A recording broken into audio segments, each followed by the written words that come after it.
两人再次激战在一起，犹如两道优美的曲线不断在黄昏中勾勒着画面。两人的激战使海平面产生巨大波澜，激战的身影在黄昏的映照下显得曼妙无比。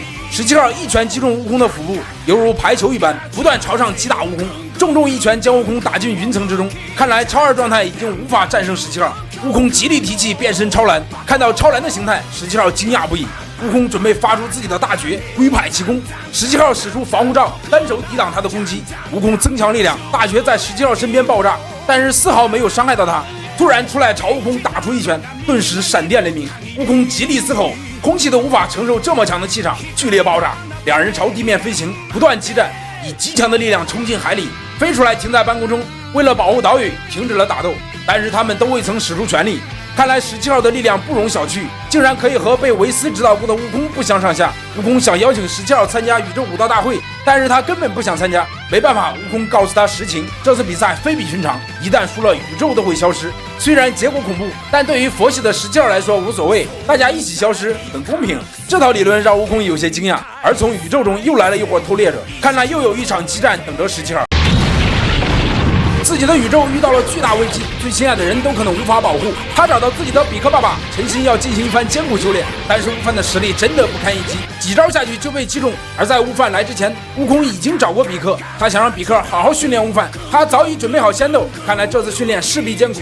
两人都准备好，悟饭极力提气变成超级赛亚人，天空中下起大雨，悟饭上前攻击，与比克激战在一起，但是迟钝的身体与要强的心还是有距离的，一拳被击中腹部。比鲁斯看着他们兴高采烈的样子，心里十分不爽，想告诉他们宇宙大赛的真相，但是维斯奉劝他不要说，不然什么输了宇宙就要被毁灭？为什么会变成这样？就是因为悟空自作主张跑到拳王那里。自作主张？那你没有拦着吗？放老孙一个人去，你应该知道事情会发展成这样啊！你这样也算神吗？这笨蛋、傻瓜、蠢货、废柴神！经过维斯的描述，比鲁斯放弃了说出真相的冲动。比克还在雨中训练中悟饭，一拳将悟饭打倒在地面。比克大声告诉悟饭：“你现在是空有气势，但是丝毫没有强大的力量，你连原力都发挥不出来，更不要说保护你的老婆孩子了。”听到比克这样的刺激，悟饭内心悲愤不已，他极力提气，将内心的力量释放出来。他的比克爸爸不断刺激着悟饭的潜力。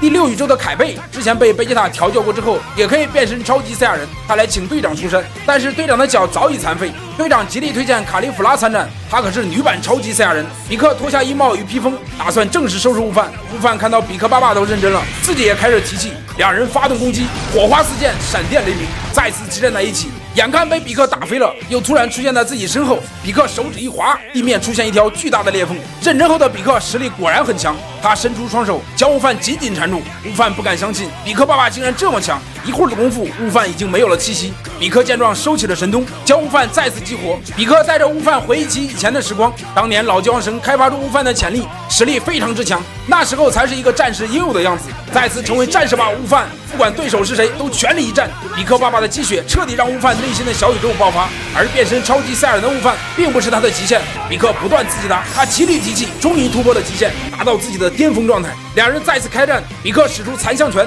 极力朝悟饭攻击，一个个被悟饭轻松打倒。而真正的比克趁机攻击，被悟饭发现，一掌将比克的手臂切断。比克假装疼痛，引得悟饭十分担心，却在背后偷袭。天真的悟饭又让比克爸爸上了一课，做人做事不能太天真。晚上两人烤起了恐龙肉，但是这位恐龙大哥并不知道，睡觉的时候竟然被别人割了尾巴，赶紧逃跑。悟饭从小受到比克的特训长大的，比克对他的感情也很特别，他打算继续训练悟饭，让他真正突破自己的极限。而此时距离宇宙武道大赛仅剩9个小时，二人又转到空中激战，看来悟空的常态已无法抵挡悟饭的攻击，而悟饭还没有使出力量的10%，看来实力确实不咋样。而悟饭请求父亲和他单独打一场，其他人退下，因为他们只是配角。两人吃下仙豆恢复体力，悟空变身超2水平，而悟饭蓄力持久，将老教王神提升的力量全部释放出来，白光冲天。两人激烈撞击在一起，气场异常强大，这股气势比刚才不知提升了多少倍。瞬间，悟空出现在身后，一拳打飞，接着就是一脚飞到上方，将他打到地面。比克大声怒吼：“全力以赴，悟饭！”两人发出全力相撞，拳拳到肉的打斗，这就是赛亚人的战斗热血。悟空使出界王拳，悟饭看到依旧兴奋，直冲霄汉，极力嘶吼，使出全力，剧烈撞击在一起，天地摇晃。气场消失后，悟饭丧失了战斗力，他缓缓坠下。悟空将他放到地面，满意的看着悟饭。悟空决定让悟饭做第7宇宙的队长，相信悟饭的表现绝对不会让众人失望。